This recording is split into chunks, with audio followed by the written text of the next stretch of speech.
DM साहब को जो आदेश था उसका ये लोग अवहेलना कर रहे हैं। वो सहारा आप उठाए हैं ना? हाँ, 1 महीना का उठाए हैं। उसके बाद हम वो सारा सामान रखा हुआ है वितरण करने के लिए। सर्वे हो रहा है, ये इनका चयन हुआ है, वो सर्वे कर रही है। उससे पहले 2 महीना का आवंटन उठा दिए हैं। तो पदाधिकारी से कहना चाहते हैं कि वो आके दोनों आदमी का देखें अपना कागज और किन्हीं एक को बहाली करें। यहाँ लड़ाई की स्थिति उत्पन्न रहती है। एक ऐसा सीडीपीओ बाल विकास परियोजना पदाधिकारी खोदामनपुर जो बेगूसराय जिलाधिकारी के आदेश की भी अवहेलना करते हैं। जी हाँ, यह मैं नहीं कहता हूँ, बल्कि यह जिलाधिकारी के द्वारा दिए गए पत्र, वह पत्र दर्शाता है कि वह जिलाधिकारी के पत्र की भी अवहेलना करती है। मैं अभी मौजूद हूँ बेगूसराय जिले के खोदामनपुर प्रखंड के बरियारपुर पश्चिमी में। यहाँ एक आंगनबाड़ी केंद्र चलती है जिसका आंगनबाड़ी केंद्र संख्या 95 है। यहाँ है कि एक ही आंगनबाड़ी केंद्रों पर 2-2 आंगनबाड़ी सेविकाओं की बहाली कहीं न कहीं होती है और एक ही केंद्र पर 2 सेविका केंद्र को भी संचालित करती है। एक सेविका मौजूद है, इनसे बात करने का प्रयास करेंगे। आखिर ऐसा क्यों होता है कि एक ही केंद्र पर 2 सेविका की बहाली? ये सीडीपीओ मैडम ऐसा कर रहे हैं, एक तरफा लड़ाई लड़ रहे हैं। सीडीपीओ मैडम को आप लोग शिकायत करने जाते हैं क्या होता हाँ जाते हैं, लेकिन वो कोई सुनवाई नहीं कर रहे हैं। तो जिलाधिकारी के द्वारा बेगूसराय डीएम महोदय के द्वारा, डीएम सर के द्वारा जो आदेश दिया गया था, उस आदेश का क्या हुआ? उस आदेश को, वो डीएम साहब को जो आदेश था उसका ये लोग अवहेलना कर रहे हैं। मतलब उनका आदेश था कि जो जब तक परिवाद डिविजनल कमिश्नर के यहाँ से नहीं फरियाता है तब तक यथास्थिति बनाए रखें, लेकिन उनका आदेश का ये लोग अवहेलना कर रहे हैं। तो सीधा समझिए कि आंगनबाड़ी सेविका के द्वारा बताया जा रहा है कि यहाँ के सीडीपीओ जो है वो सीडीपीओ के द्वारा जिलाधिकारी बेगूसराय के आदेश की भी अवहेलना की जा रही है। इसमें कहीं न कहीं दूसरे पक्ष के जो सेविका हैं, दूसरे सेविका हैं, उससे कहीं न कहीं मोटी रकम की उगाही की जाती है, इसलिए ऐसा वो करते हैं। इसको लेकर हमने जो यहाँ के खोदामनपुर प्रखंड की सीडीपीओ हैं, उन सीडीपीओ से भी फ़ोन के ज़रिए बात करने का प्रयास किया, लेकिन उन्होंने फ़ोन रिसीव नहीं किया। समेकित बाल विकास परियोजना कार्यालय खोदामनपुर के निर्देश पर यहाँ पर आंगनबाड़ी केंद्र चलाए जा रहे हैं। आप तस्वीर के माध्यम से देख सकते हैं कि यह पंचायत बरियारपुर पश्चिमी सेक्टर 3 है और आंगनबाड़ी केंद्र संख्या 95 यानी 95 है। यहाँ पर सबसे ताजुब की बात यह है कि यहाँ सीडीपीओ एवं जो डीपीओ अधिकारियों के लापरवाही के कारण यहाँ 2-2 सेविका की बहाली हो गई है। और ऐसे में आश्चर्यजनक बात यह है कि एक ही आंगनबाड़ी केंद्रों पर बिना किसी कोर्ट के आदेश के बाद 2-2 आंगनबाड़ी सेविकाओं की बहाली कहीं न कहीं जो नियम की है वो धज्जियाँ उड़ाई जाती है। यहाँ देख सकते हैं कि यहाँ पर सोयाबीन है और एक में लगता है चावल है, चावल सोयाबीन बना हुआ है। बच्चे मौजूद हैं यहाँ पर और आंगनबाड़ी सेविका भी मौजूद हैं। एक आंगनबाड़ी सेविका है जो बच्चों को खाना खिला रहे हैं और जबकि दूसरा आंगनबाड़ी सेविका है। इस तरह से यहाँ पर आज चावल और सोयाबीन बनाया गया है। आप बनाए हैं क्या? हाँ बनाए। तो कैसे बनता है यहाँ पर? जब 2-2 सेविका हैं तो कैसे आप बनाते हैं? कैसे बनाते हैं? दोनों एक ही में मिला के बना देते हैं। दोनों के दोनों आदमी देते हैं राशन? दोनों आदमी देते हैं। तो दोनों आदमी राशन देते हैं। जो सेविका हैं, दोनों सेविका यहाँ पर मौजूद हैं, उनसे भी बात करेंगे।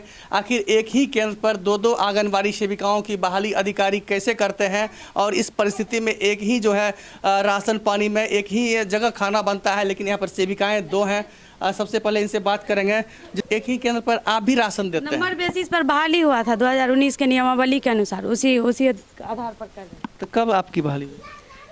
बहाली देखिए ना, सारा कुछ लिखा हुआ दिखा देते हैं आपको। सबसे बड़ी बात है कि मैडम एक ही केंद्र पर 2-2 यानी आंगनबाड़ी सेविका है, रसोईया भी यहाँ पर एक हैं, कैसे बनाते हैं? रद्द होने के बाद मतलब पहले जो सेविका थे उसके बाद रद्द किया गया उनका, उसके बाद मेरा हुआ चयन। लोग एक ही आंगनबाड़ी केंद्र पर कैसे यानी पढ़ाते हैं या फिर बच्चों को कैसे राशन देते हैं? एक ही आंगनबाड़ी पर हमको मतलब आदेश आया कि डीएम के, जब हम मेरा लेटर को रद्द कर दिया गया तो हम डीएम साहब के यहाँ गए और लेटर लगा। कौन सा लेटर रद्द? रद्द हुआ, डीपीओ मैडम का आदेश था कि उसका रद्द किया जाए, सीडीपीओ मैडम के थ्रू दिया।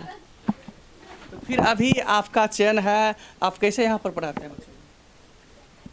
ये हमको 5 तारीख का उसका अस्मिता कुमारी का चयन रद्द हुआ और हमको 10 तारीख बैक डेट से उसका हमको रद्द का उसका अस्मिता कुमारी का लेटर दिए और उसके बाद प्रभार दिलाने का कहे और उसके बाद 2 ही दिन बाद इसका फिर चयन कर दिए। यानी पहले आपका चयन हुआ था? हाँ, और उसके बाद ही 10 तारीख उसका रद्द का लेटर आया और उसके बाद फिर 12 तारीख उसका चयन कर दिए। इसको लेकर जब आपका रद्द हुआ, यानी फिर यहाँ पर जो CDPO थे उनके द्वारा रद्द किया गया, आपका चयन मुक्त किया गया, तो फिर आपने इसके खिलाफ कहीं अपील किए थे? हाँ, हम किए हैं कमिश्नर के पास। क्या हुआ? उसके बाद कमिश्नर के पास गए तो उसके बाद फिर अपील लगाकर हम डीएम साहब के पास गए। डीएम साहब को ये लेटर हम दिखाए तो डीएम साहब बोले कि जी इसको यथा स्थिति रखें, जब तक फैसला नहीं फरियाता है तब तक पूर्व सेविका ही कार्यरत रहेगी।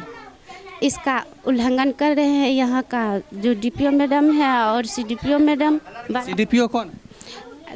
डॉक्टर दर्शना कुमारी। तो डॉक्टर दर्शना कुमारी खोदामनपुर प्रखंड की CDPO है, उनसे भी बात करेंगे आखिर जिस तरह से एक ही आंगनबाड़ी केंद्रों पर 2-2 आंगनबाड़ी सेविका क्यों आते हैं। जब आपने एक का चयन मुक्त कर दिया तो फिर इस पर यहाँ पर क्यों आते हैं? अगर इस बीच बच्चे को कुछ होता है फिर इसकी जवाबदेही कौन लेगा? यह बहुत बड़ी सवाल है। इसको लेकर जो आंगनबाड़ी सेविका है वो भी काफ़ी परेशान है और जो इनका चयन अभी वर्तमान में हुआ है और जो पत्र दिखाते हैं कि आंगनबाड़ी केंद्र संख्या 95 जो बरियारपुर पश्चिमी में है उस पर 2-2 सेविका आते हैं। ऐसे में सवाल खड़ा होता है कि बच्चों को लेकर अगर इस बीच बच्चों को किसी तरह का कोई परेशानी होती है तो इसका रिस्क कौन लेगा? ये अपने आप में बड़ी सवाल है। हाल ही कैसे हुआ था विशेष आम सभा? बहाली नंबर बेसिस पर आम सभा भी हुआ था। उसके बाद आम सभा के बाद वहाँ चयन नहीं किया गया। उसके बाद यहाँ SDO के यहाँ हुआ। SDO सर बहाली कर दिए नंबर बेसिस पर, हम नंबर 1 पे थे। तो उसके बाद DPO मैडम में हम नंबर 1 पे थे तो हमको कर दिए। फिर जब बहाली हुई थी उस समय आप लोग शिकायत नहीं की? हाँ, किए हुए हैं। मेरा बहुत सारा कागज़ है मेरे पास, बहुत सारा। हाँ, उतना भी लेके नहीं आए हैं, बहुत सारा कागज़ है मेरे पास। तो ये लोग अपील किए जबकि उसमें नियम है कि चयन के बाद 1 महीना के अंदर अपील है, लेकिन 6 महीना मेरा अभी मानदेय भी सितंबर से लेकर फरवरी तक का गया है। आपको मानदेय मिला? हाँ, मानदेय भी 6 महीना का मिल गया, सितंबर से लेकर फरवरी तक का मिल गया है और ये लोग मतलब 6 महीने के बाद ये मतलब परिवाद लगाए हैं।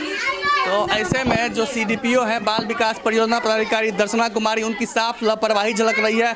ऐसे में किसी भी परिस्थिति में एक आंगनबाड़ी केंद्र पर 2-2 सेविका का होना दुर्भाग्यपूर्ण है और इस तरह से निश्चित रूप से उन्हें संज्ञान लेना चाहिए और बच्चों के सुरक्षा को लेकर उनके निश्चित रूप से ध्यान देना चाहिए और बच्चा यहाँ पर सुरक्षित कैसे रहे, क्योंकि क्षेत्र के बच्चे पढ़ते हैं। इन दोनों सेविकाओं की लड़ाई में बच्चों परेशान होते हैं और एक ही सबसे बड़ी बात यह है कि एक ही जो है बर्तन में दोनों सेविका अपना राशन। आप राशन कहाँ से लाते हैं? हम अपना घर से 1 महीना ये ज़्यादा हो रहा है, मार्च का हम अपना घर से खिला रहे हैं, जबकि वो सेविका को पोषाहार मिला है लेकिन पूरे बच्चा को खाना नहीं दे रही है। हम देते हैं तब पूरा हो रहा है। और लगाया गया है सर, विकास समिति के गठन के कारण हमको रोक लगाया गया कि जब तक नहीं होगा विकास समिति का गठन आप पोषाहार नहीं बांट सकते हैं। आपको प्रशिक्षण दिया गया? नहीं, अभी हमको कुछ नहीं दिया गया है। आपको कभी प्रशिक्षण नहीं लगा? हाँ, हमको प्रशिक्षण भी हुआ था, हम ट्रेनिंग और सब दे दिए, पोषाहार भी।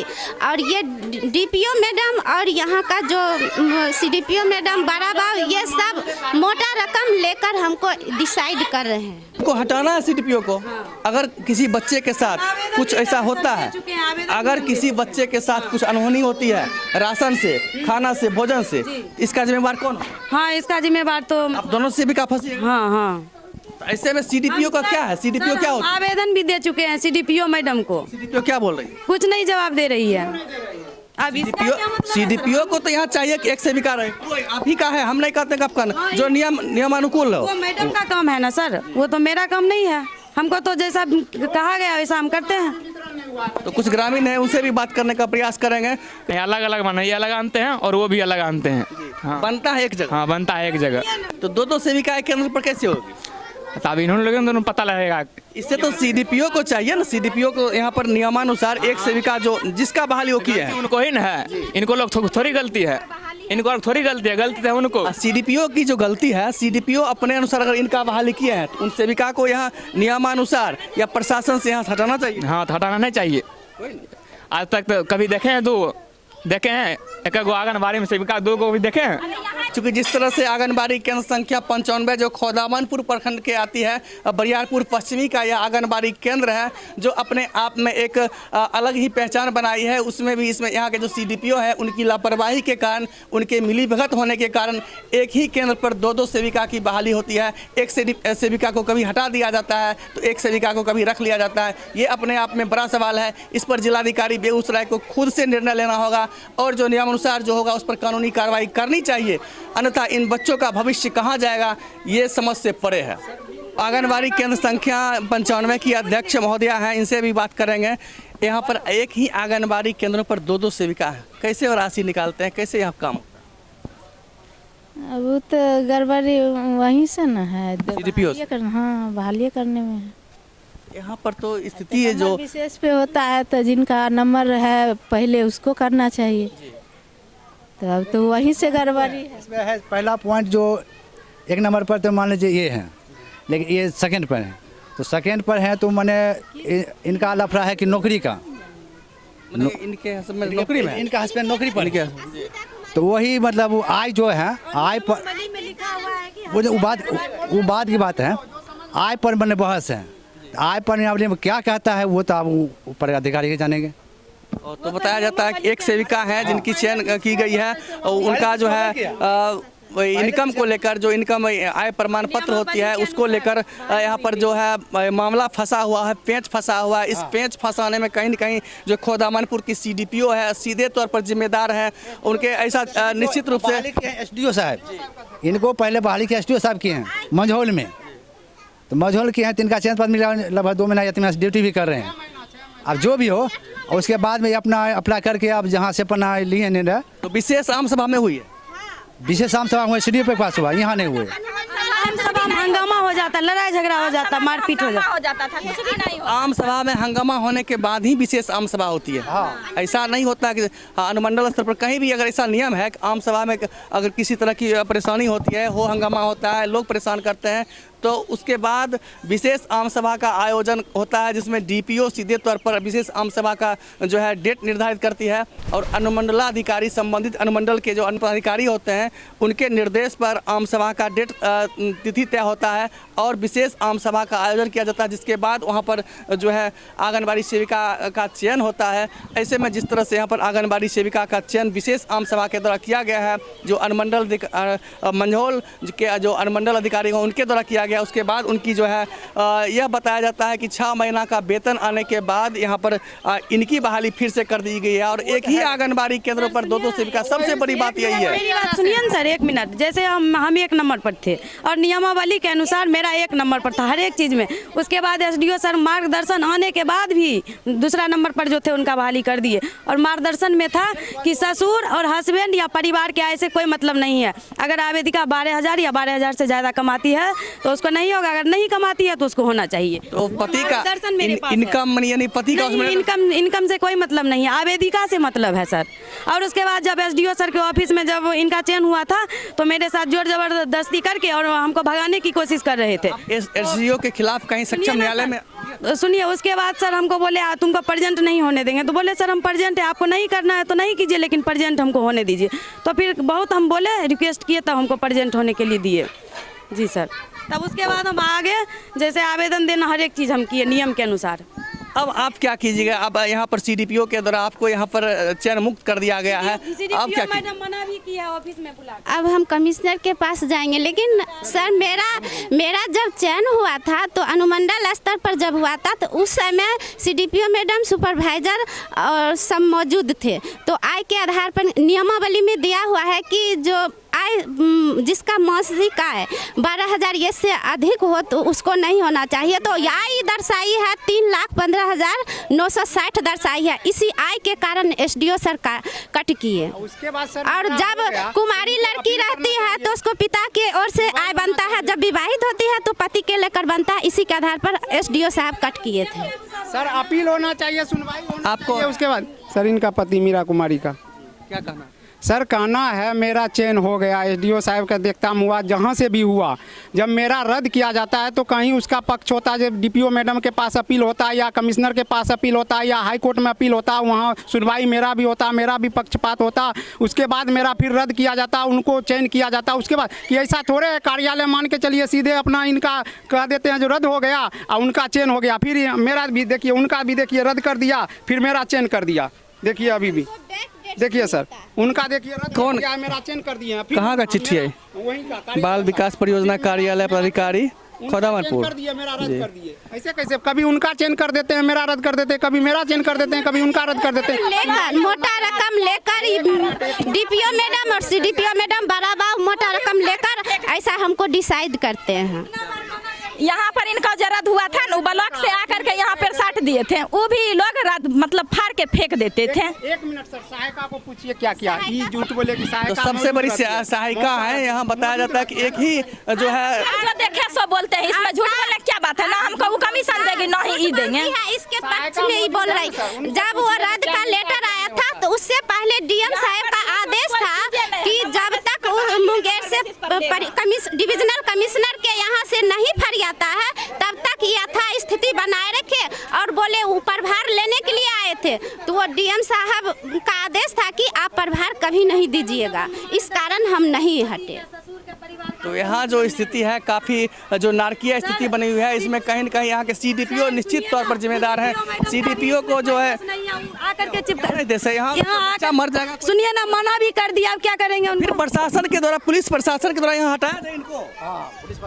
अब जो है मैडम ही जानेंगे, इसकी मैडम की जिम्मेदारी क्यों नहीं तो दीवार में सटाया यहाँ बच्चा मर जाएगा, कोई पॉइजन डाल देगा, कौन जिम्मेदार? इसका आवेदन भी हम दे चुके हैं सर। तो फिर यहाँ पर सीडीपीओ जिम्मेदार क्यों नहीं करते? नहीं तो इसमें दीवार में चिपकाया गया था, सीडीपीओ क्यों नहीं आती है यहाँ पर हटाने के लिए पुलिस प्रशासन के द्वारा? चिपकाया गया था, फाड़ करके फेंका गया, कुछ मतलब नियम और का नहीं वैल्यू देते हैं। दीवार में कब जब चिपकाया जाता है, कब जब हम रिसीव लेटर नहीं करते तब दीवार में चिपकाया जाता है, जबकि हम रिसीव कर लिए तो दीवार में चिपकाने का क्या नियम है?